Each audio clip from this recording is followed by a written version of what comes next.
৩ থেকে ৪ মাস ভোগান্তির পর ২ সপ্তাহ ধরে কমছে সবজির দাম। চলতি সপ্তাহে সবজির সঙ্গে ক্রেতা ভোক্তার জন্য স্বস্তি রয়েছে ডিম ও চিনির ক্ষেত্রেও।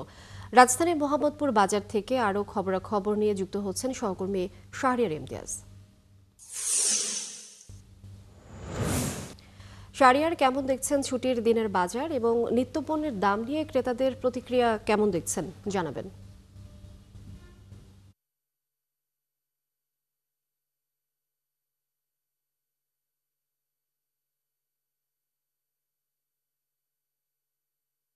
বাজারে বেশ উত্তাপ ছিল, সে তুলনায় অনেকটাই বলা যায় যে সবজির বাজারে দাম অনেকটাই কমতে শুরু করেছে।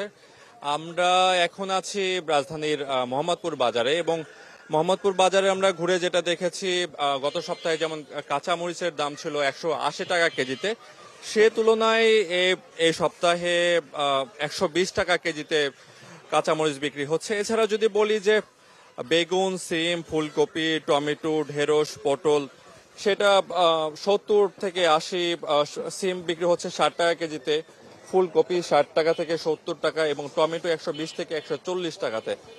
এছাড়া পটল, বরবটি, করলা সেগুলো 50 থেকে 80 টাকা কেজিতে বিক্রি হচ্ছে।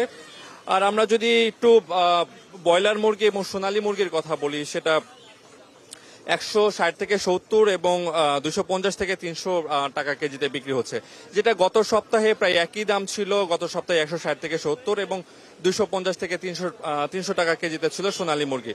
এবং আমরা ফার্মের লাল ডিম ডজন প্রতি যদি বলি, এবং ফার্মের সাদা ডিম, সেটাও 100 ফার্মের লাল ডিম 130 টাকা ডজন, এবং ফার্মের সাদা ডিম সেটা 120 টাকা ডজনে বিক্রি হচ্ছে। এছাড়া গরুর মাংসের দাম কিন্তু গত সপ্তাহে যেমন 750 টাকা কেজিতে ছিল, এই সপ্তাহতেও গরুর মাংস 750 টাকা কেজিতেই বিক্রি হচ্ছে, এবং কিছুটা আবার বেড়েছে খাসির মাংসের দাম, সেটা 50 টাকা কেজি বেড়েছে। তাছাড়া যদি মাছের দাম বলি, আগের সপ্তাহের মতো মাছের দামও প্রায় একই দামে বিক্রি হচ্ছে।